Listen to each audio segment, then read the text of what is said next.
Kia ora, welcome to the first series of Stuff That Matters Now, a podcast brought to you by Collective Intelligence.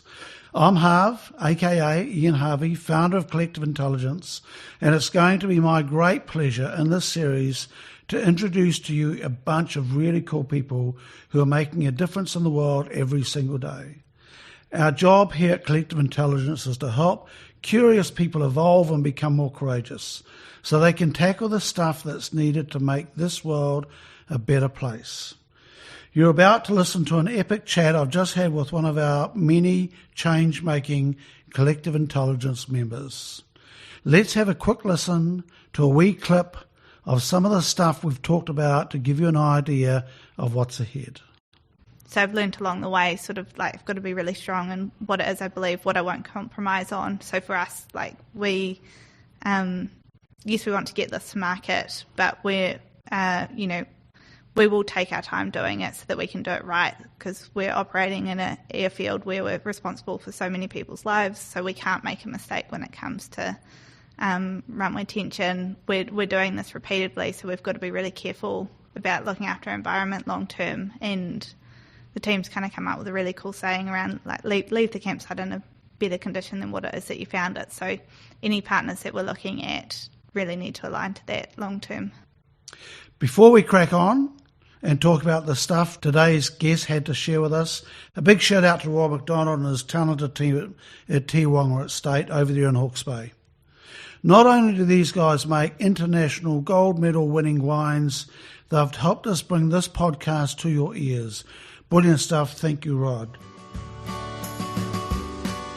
So today I get to interview Emily Blythe. I've called it her pre-famous interview because Emily is working on something that is a stunning new, I'm going to call it an invention, that Emily's been working on. Emily is part of our scholarship program, stunning young woman, and I'm here in Christchurch at the Ministry of Awesome, which is such a cool place.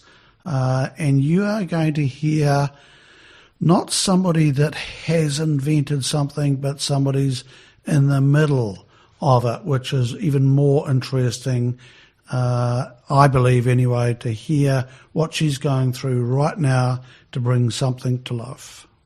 So, Emily, good morning. Good morning, Al. So this is the podcast series, Stuff That Matters, and I'm really excited to be talking to Emily because she works in a space that we normally don't see until they have emerged and are out in the spotlight, and all of a sudden they're an overnight success. This interview is not like that. This interview is about Emily right in the heart of trying to get this startup going and grafting around looking for money and working out how to get this thing to work. So I'm really excited. Emily, thank you for your time. I know you're incredibly busy. Stoked to be here. So let's just kick off. Give us a background of where you've come from, Emily, and I'm just intrigued as to how you've got to the space you're at now. Sure. So I grew up here in Christchurch. I bounced around a few different high schools trying to find somewhere where I could balance learning and also taking on my pilot's license at the same time. We're really fortunate that my entire family flew. So it was a space that we were involved in from when we were really little. So what age did you get your pilot's license? Well, I had to wait until I was 17 to officially receive it, but I probably had enough hours from when I was about 14 or so. Right, when people are thinking about driving a car, you're flying a plane. Yeah.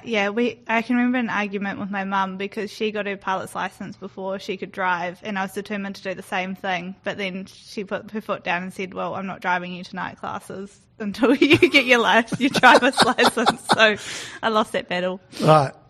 So you had to get your driver's license so you could go to the flight training. Yep.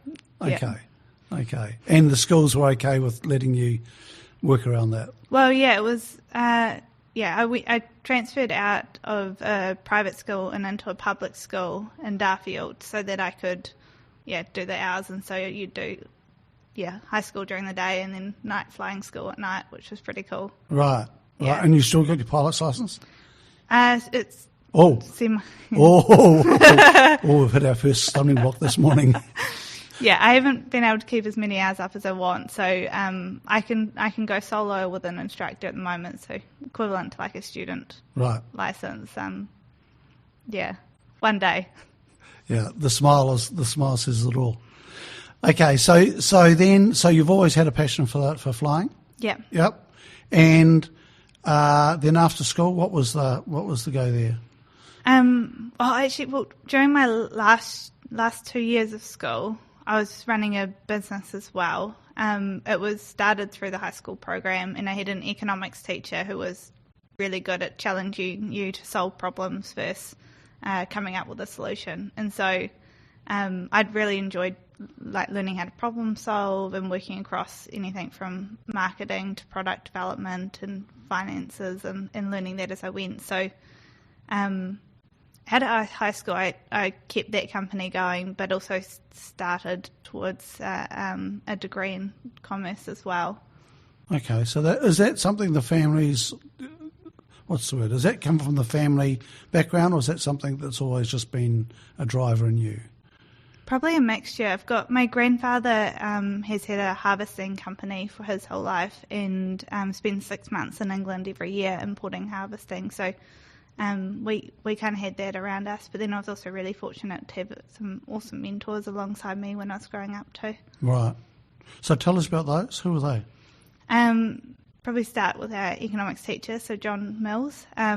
He was running my business class from when I was, I think, year 11 at high school. And he didn't do sort of your traditional route of teaching. So I can remember showing up and he would have like cleaning pipes all over the tables and we were going to model using water the influence of inflation and other things within the business world. Or you'd show up and it was like, oh, okay, we're going over to observe the dairy today and see how they run the operations. And so he had this way of just engaging the entire class in whatever activity it was. And then, but he also kept us on our toes because we never knew when our exams were going to be set. So you could walk in any day and it'd be like, okay, here's your final exam for the year. Oh, really? Yeah. So we always stayed on top of it as best as we could. So that's sort of real world stuff. Yeah. Really, right? Because that's what business is like. Shit turns up and you go, okay. Mm. What a cool teacher. Yeah, he was awesome. And then combine that with the Young Enterprise Scheme and we really were learning in a practical environment. Right. Mm. That is fabulous to hear. Is he still teaching? Yeah, actually on that note too, so the first company he helped us start was Flatpack, which was developing a flexible toolbox for quad bikes, and he taught himself how to sew. So he sewed our very first prototype, which was like shocking. It only just held together for the presentation, but got the point across. And then we went 3-4 years after high school, continued the company go through, and recently I just dropped by to drop in our latest edition of the Flatpack, which is really cool. So he'll be using that on the farm at the moment. Right. So did you grow up on a farm, Emily? A little bit, yeah. A little bit. My uncle has a farm and we were flying off it, so we'd spend sort of the weekends there. Right. Yeah. Right. So it was convenient to fly off, so. It was. Very. Isn't it? I love that story of a teacher having so much impact, especially in a sort of a funny, quirky way. Mm. And that he was teaching you some real skills, not theoretical skills as well. Yeah. And turning up and going, you've got the exam today. Yeah. Yeah. Right, because you've got to stay sharp for that. Okay. So that was alive and well in you at secondary school. Yes. And then what? Then I started towards a degree in commerce, mm-hmm. and I was probably a little bit detached. I'm not so much of a learn through books and theory sort of person, so it got about halfway through my first year and I had an opportunity to join in for an accelerator program, and so I said yes to that. That was during my break, and then I never returned to university. You never came back, you just wandered off. Yeah. So what happened during that break with the Accelerator Program? We had the opportunity to meet some phenomenal entrepreneurs, and it was just like again and again you'd hear about these people who had, identified a problem and then just really gone in to solve it. And there was no, it wasn't that they had the skills themselves. I think that was probably the biggest lesson. It was around how they could champion others with those skills to actually come on board and solve a problem and pull those teams together. And so listening to that, I had to go ahead and do something like it. Right. So you went, there wasn't that big a pull to pull you out of university though? No. No. Yeah.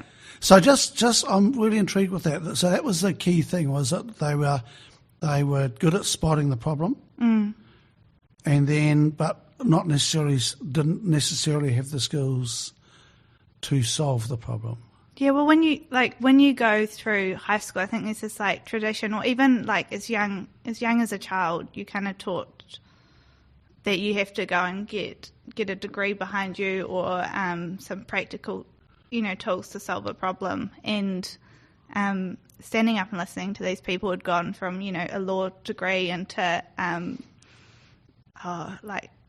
solving a digital problem on the other side of the world, you're like, well, how does any of those skills correlate and whatnot? And it was just this willingness to kind of, or curiosity, I guess, to understand the problem really well and then find the expertise to actually bring along for that journey and champion and drive sort of that same ambition in all the rest of the team. Right.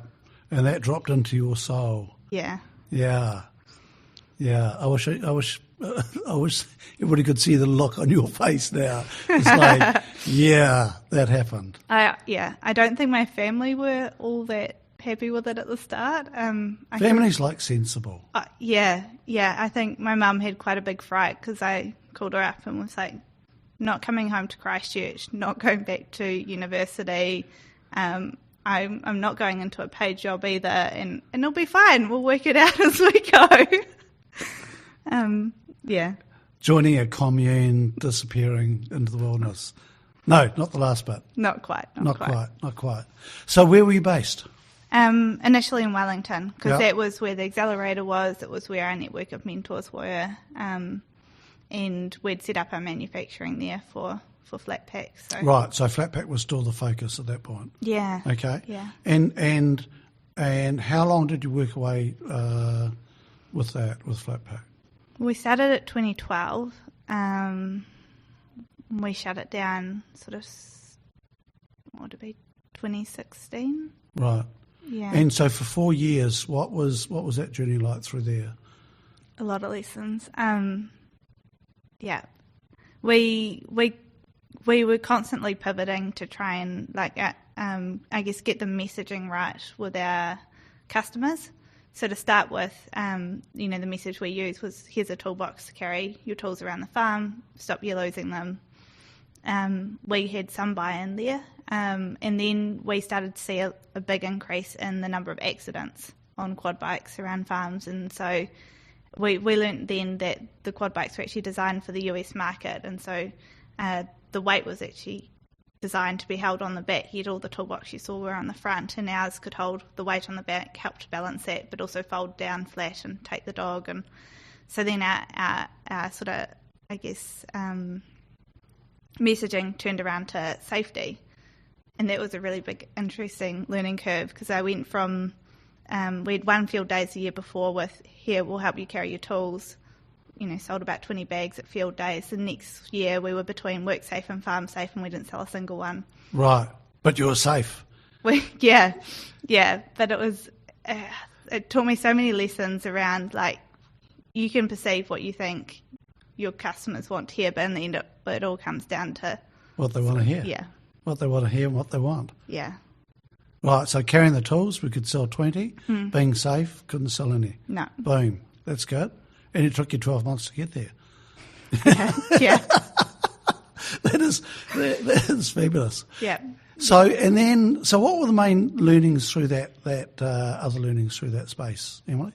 I think when I first started, I was quite trusting. I can remember having one manufacturer we signed up to make 20 bags, and we paid him up front, had no contract in place, and he delivered the bags, but he decided to save himself on patent space. He had shortened each bag by about 10 centimetres, which meant it couldn't carry the standards for the farm bikes.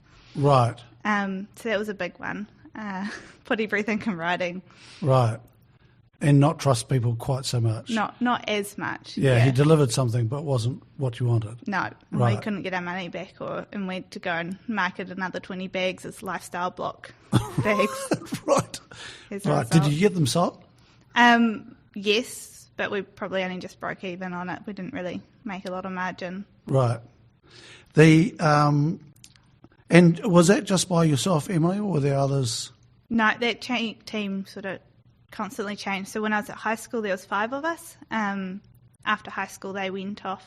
Majority of them went off to into university. So then 2 of us took it into the Accelerator Program. We had another 2 who joined us for that. Yep. And and then from there, our team probably constantly changed. I had 2 mentors from the Accelerator Program that came on and stayed with me sort of for that journey. So the 3 of us really ran it for the last 2 years. And who was part of, so this Incubator Program what was that attached to? So it was called Venture Up. So I was the first year that it was run. It was aimed at youth, so I think it was 18 to 23-year-olds. Right. And run by Creative HQ. Right. Because I met you the next year, wasn't it? You were coming to... 2 years later. 2 years later, yeah. Yes. I stalked you. That was... I heard Emily speak up in Auckland at the Venture Up. Yeah, at Venture Up. And I was asked to go and talk. I was the old guy, and Emily was this cool young person. And I don't know, it wasn't the flat pack thing so much. It was just you that I thought there was something about, I thought, she's going to do something. Yeah, it's just gut instinct. Yeah. So Emily's been part of our scholarship program with Collective Intelligence for the last 2 years or so. Yeah. Yeah, which has been, for us, it's been good having you on board. So, and you're in Team Noble, which is with a bunch of crazy, with a bunch of crazy old guys. Pretty cool team. Pretty cool team? Yeah. Pretty cool team. So Emily, just so then from that period to where you are now, tell us about that journey, because this fascinates me. Yeah. So we eventually closed Flatpack down. Combination of resetting myself, my own personal life, and never quite nailing sort of that, I guess, problem solution fit within the market. Was that hard to close down? Was it like a... Yeah, yes and no. I think. Oh, there was a big breath there, though. Yeah. I was lucky in that the 2 mentors I had alongside me had years of business experience, and so they were constantly reinforcing, like, this is not a failure, this is a learning. We've got to, take it as what it is, sort of thing. And so I guess it made the journey a lot easier. Do you believe that? Yeah, now looking back, I would not want to be doing what I'm doing now without having had the lessons along the way from Flatpack. Right. And that enabled me to kind of set up a network to really understand just like basics of selling, the importance of having a profit margin. We didn't have much of one then. The importance of business connections and yeah. Right. And would you want to be still running Flatpack now? Probably not. No, I think what we're doing now is probably more aligned with where I'm interested, and it's a really big problem. So it's a good challenging one to take on. Yeah.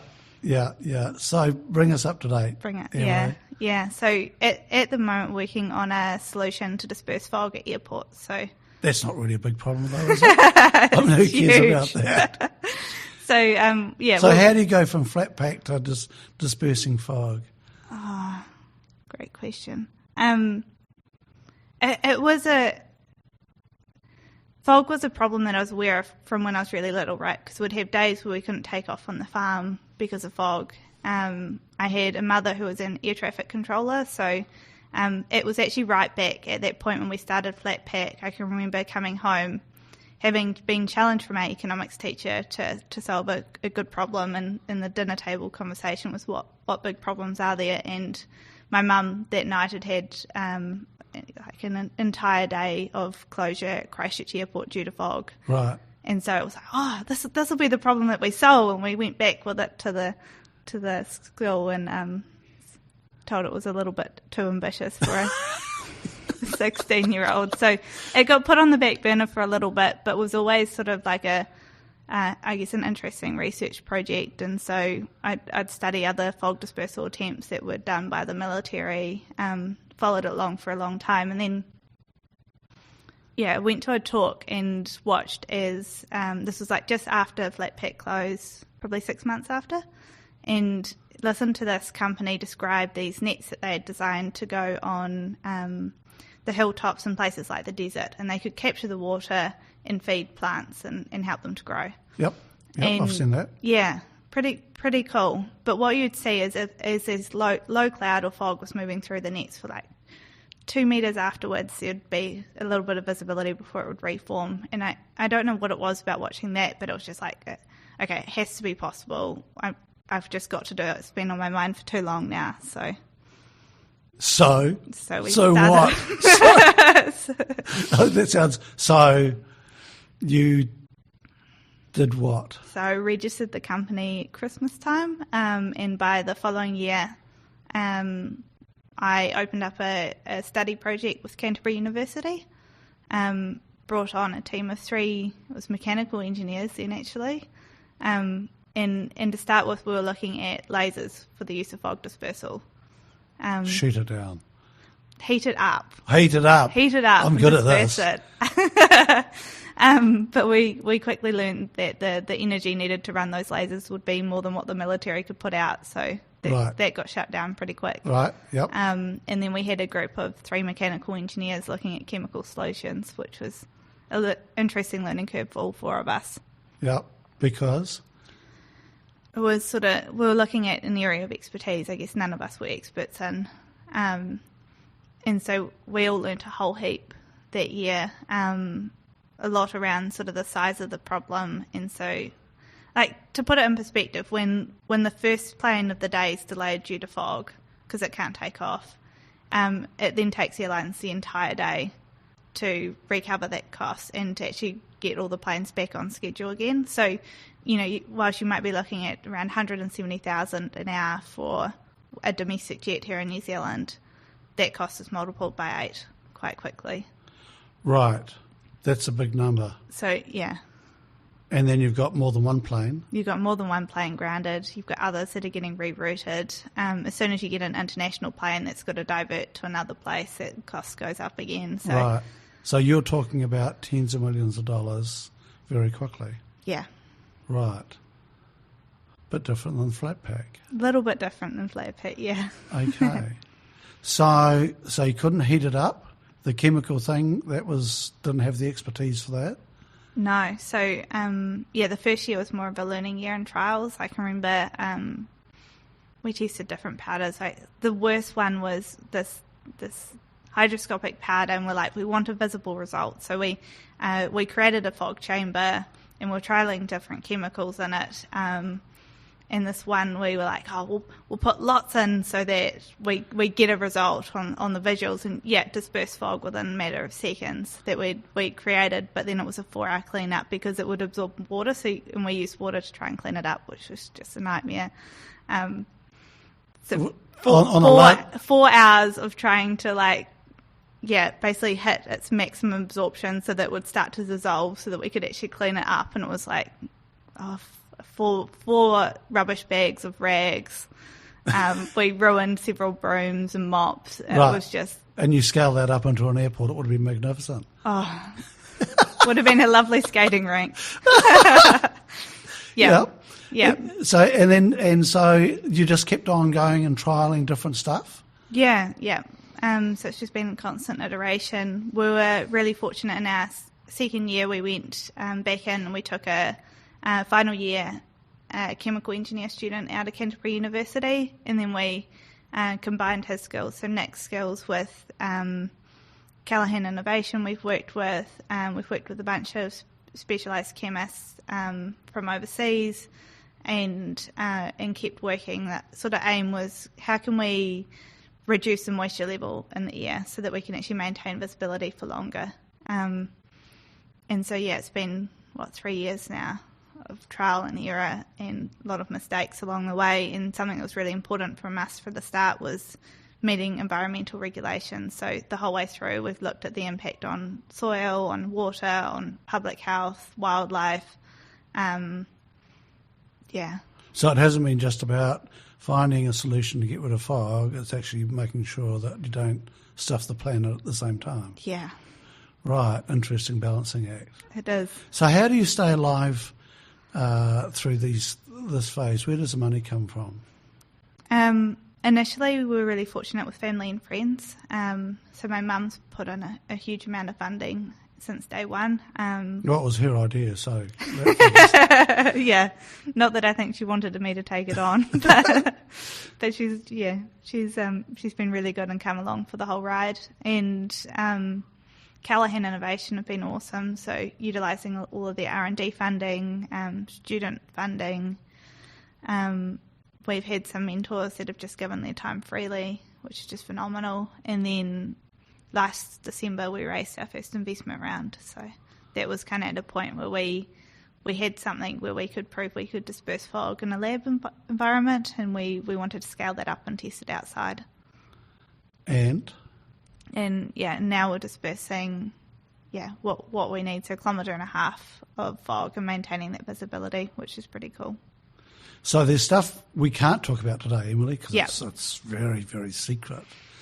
And I get that. That's cool. And that's why this is the first of two, because we're going to come back when you can tell us more about what you're doing. But just for the listeners, Emily, so how confident are you now of solving this problem? Pretty damn confident. Yeah. Pretty damn confident that you can disperse fogs environmentally friendly way at airports. Yeah. We've got probably 2 more major tests to go through, and Right. We're starting. Go you. So what's been the biggest challenges for you through this last 3 years? Everything. Because while you're thinking of that, we had the conversation the other day in preparation for this, and so often you get to interview people after they've done their thing. That's why I'm so excited to be talking to you now.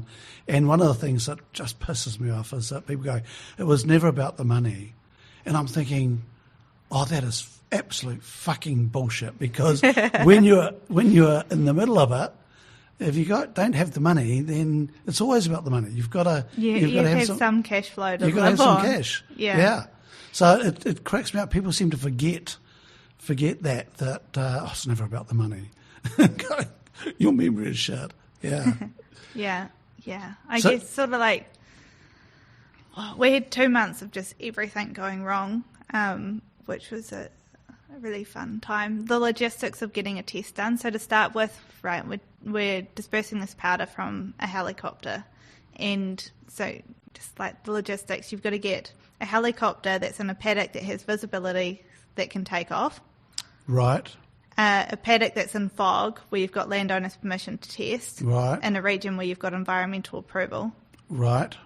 And then you've got to get a dispersal system attached that can't fly over power lines or roads or houses or important assets to get to that fog to disperse it. Right. So we've had days where we had like 4 hours where the helicopter got fogged in because the fog moved over the paddock where the helicopter was due to take off. So 4 hours paying for the helicopter's time because you can't shut it down or do anything. Just waiting for the fog to naturally move. We've had other days where we've set up to test, we've just reached the paddock and the fog's slowly drifting on to somewhere where we don't have approval to test. Right. So it's like the logistics of making it work. And then we've had other days we've got up and, something's broken on the dispersal system, and, we're now driving from Twizel back to Christchurch again to get that fixed, to get it back there for 4 a.m. start the next morning when fog's forecast. And 50% of the time too, the forecasts are wrong. So you've got to be available. So the logistics of actually getting these tests done have been challenging in themselves. But we're waiting on as soon as we get like a UAV approval, then we can fly beyond visual line of sight and get rid of a lot of the logistics of doing it all, take off in fog, which will be ideal. Right. And tell us about the team. Who have you got around you? Awesome team, really cool team. So Nick's been with me for 2 years now. Yeah. He's currently doing his master's on our project in chemical engineering at Canterbury University.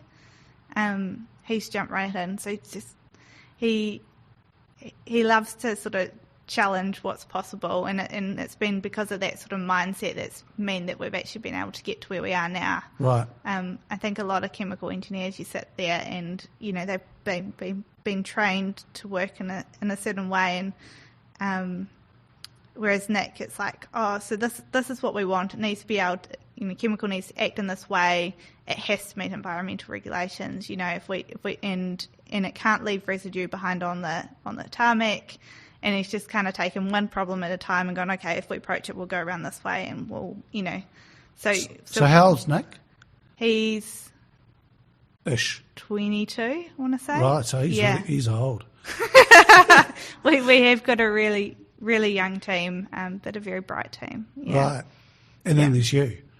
Me and Tom as well. Yeah, so I've met Thomas. Just explain Thomas. Thomas is a bit of a dude. Yeah.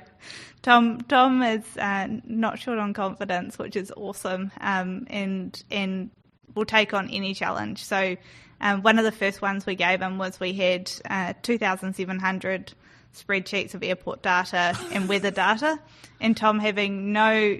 you're going to cringe, especially if you're a data scientist right now, but we got the outcome we needed. So having had no experience, managed to integrate 2,700 spreadsheets, like Excel spreadsheets, automate them to get the answers that we need on all self-taught. It's just...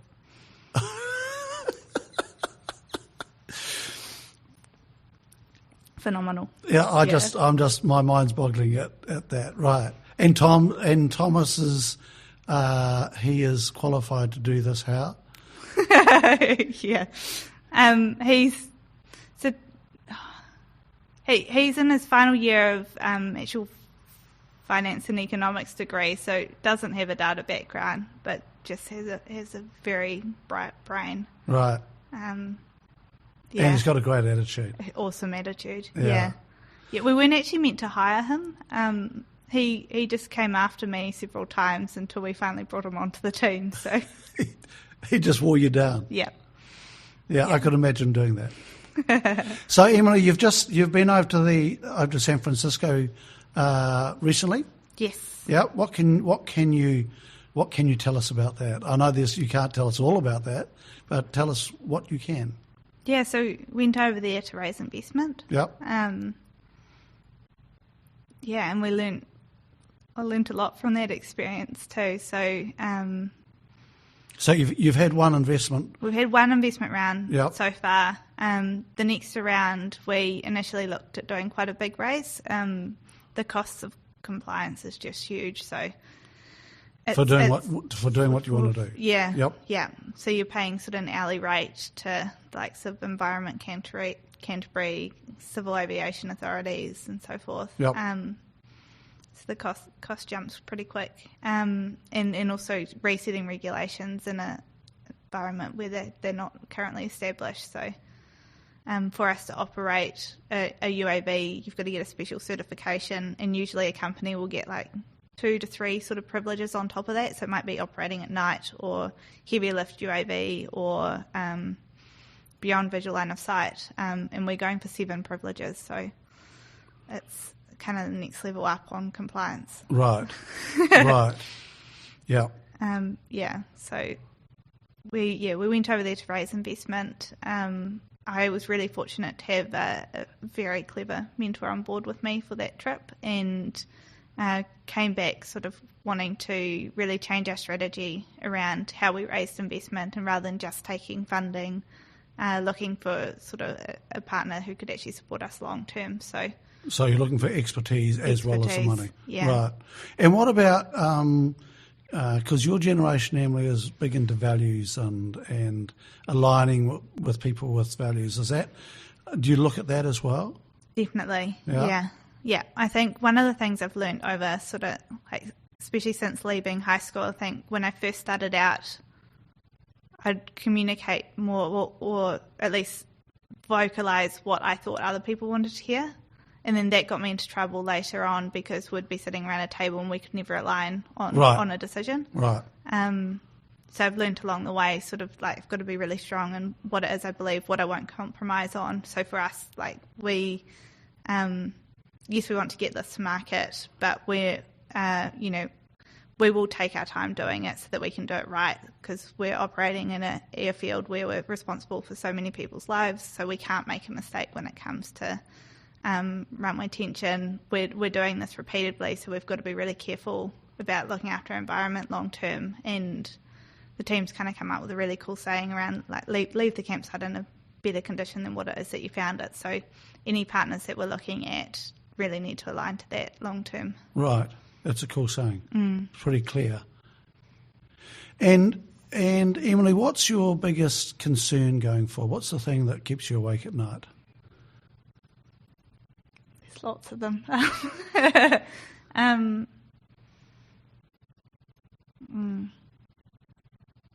Probably, I think more around the unknown. So, a great example was there was a firefighting foam that was used at airports for like 20 plus years.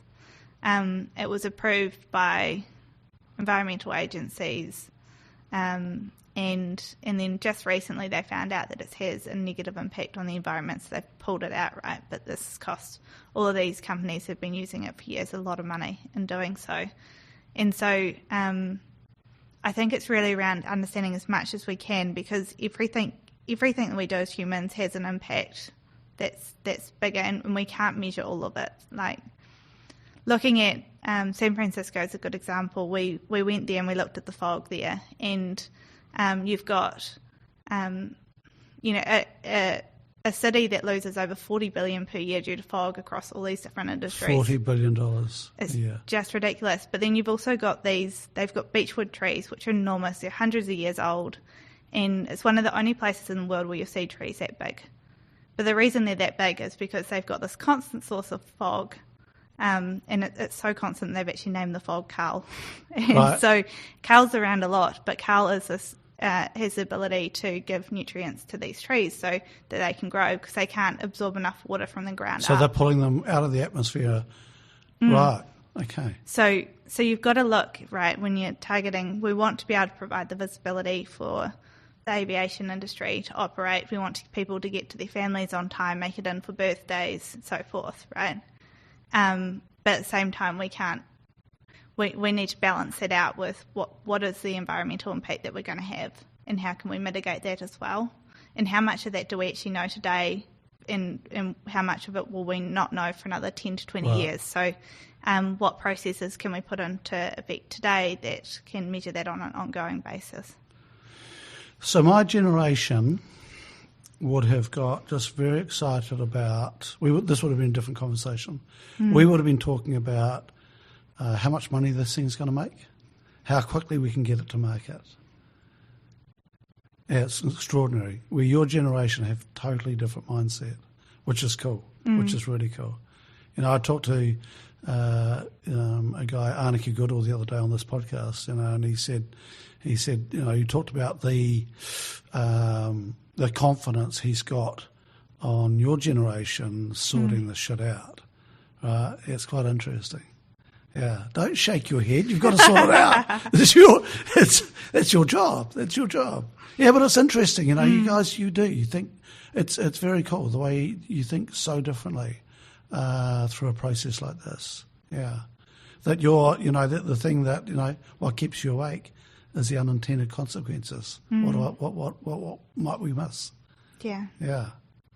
So, Emily, where to from here? And as I said, the this morning is, whether you like it or not, is the first of two podcasts, because I wanted to interview you now when you haven't got this thing over the line. I didn't want to interview you once you've, because the conversation's so different then. So you're still in the pit, you're still there, you're confident that you're going to get it there, but you might not, right? So, it's wonderful to have that opportunity now. So what else would the listeners want to hear now, Emily? What else are the other stuff you're going through right now that people don't see in a startup?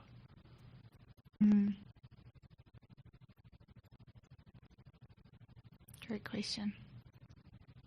You got to answer it. Yeah. How do you look after yourself through this period? Because you like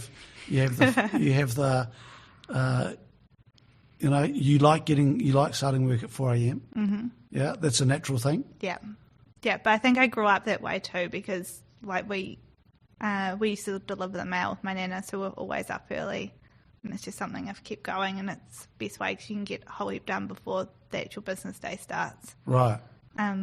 But then on looking after myself, it's probably an area I need a bit more work on.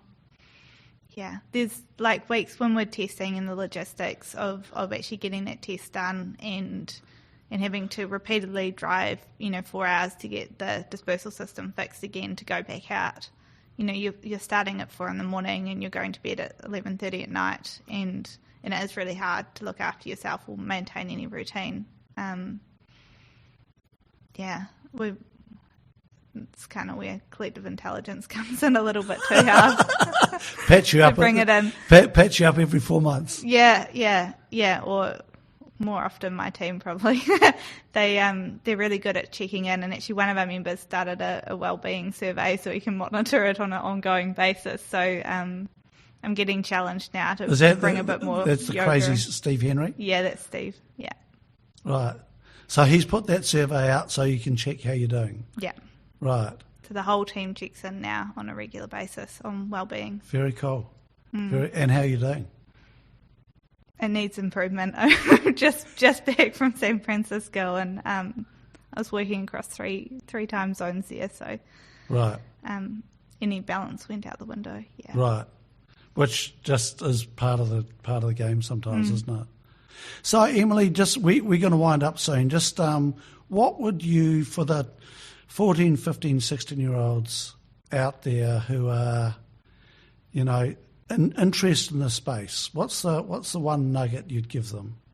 Just say to give it a go. I had at that age, I can still remember this. I had one mentor who I built up enough courage to email her and say, look, these are my 5-year goals, and for a 15 or 16-year-old at the time, they seemed really ambitious. And fog dispersal actually was one of the ones on there. And she came back to me and said, look, you can do anything, all of that and more. And so it's just having sort of enough confidence to believe in yourself and keep going. And a lot of those comments, because you do lose confidence in yourself when repeatedly things are going wrong and you're there and you have to fix it and align and problem solve on the go. That confidence sort of wavers along the way. But I write up all those messages on my mirror now, so I see them every morning, and knowing that it's not just me, right? But I've actually got this huge community behind me who believes in me, and so I can do it. Yeah, it's interesting that believes in you and also believes that you can cock up, and that's okay. Yeah. I think that's it's embracing, the when it doesn't work, and still going. So what's there to learn here? Yeah. Rather than just shutting down and going, I'm a failure. Yeah. And that losing self-confidence, we all get that, right? Yeah. We all get that. And it's having the people around you to pick you back up. Emily, thank you for your time. I didn't know you were back in town, and so when I texted you to see if you're in Christchurch, I was delighted that you were, and that you could fit me in on this very, very bleak Friday morning. Yeah. And we are going to talk again in 12 months, 18 months, and see where we've got to. What's the name of the company? Limpidity. Limpidity. Where does that come from? So limpidity means to see both metaphorically and in real life, so visibility. Oh, right, okay. Oops, didn't know that. Okay, Emily, thank you very much. Good luck. I really hope this works. I really do. It's just very exciting, and looking forward to talking to you again in 12 or 18 months. Thanks, Hab. You've just been listening to an episode of Stuff That Matters Now, brought to you by Collective Intelligence. I hope you enjoyed listening to the fun stuff, the rugged stuff, and the complete stuff-ups that have helped this particular Collective Intelligence member evolve while making the world a better place.